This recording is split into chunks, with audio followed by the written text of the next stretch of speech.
नमस्ते।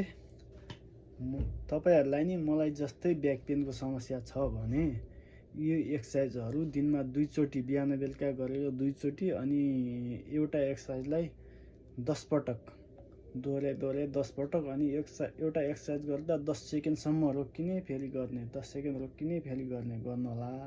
यो एक्सर्साइजहरू तपाईले रेगुलर गर्नुभयो भने तपाईको ब्याक पेनमा अलिअलि धेरै सुधार आउनेछ। औषधि मात्रै खाएर पनि हुँदैन, यो ढाडको लागि व्यायाम गर्न पनि त्यत्तिकै जरुरी छ।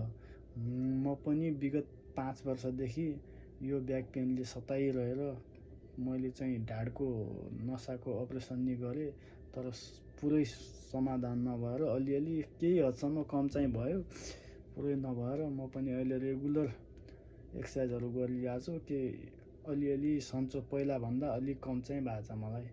त्यही भएर हजुरहरू नि ढाडको समस्याले चिन्तित हुनुहुन्छ भने यो एक्सर्साइज गर्नु होला, केही हदसम्म भए नि सुधार हुनेछ हजुरको ब्याक पेन। यी सम्पूर्ण एक्सर्साइजहरू गर्दाखेरि हजुरहरूले एउटा एक्सर्साइजलाई 10 सेकेन्डसम्म रोकिने फेरि छोड्ने, 10 सेकेन्ड रोकिने फेरि छोड्ने गर्नुहोला।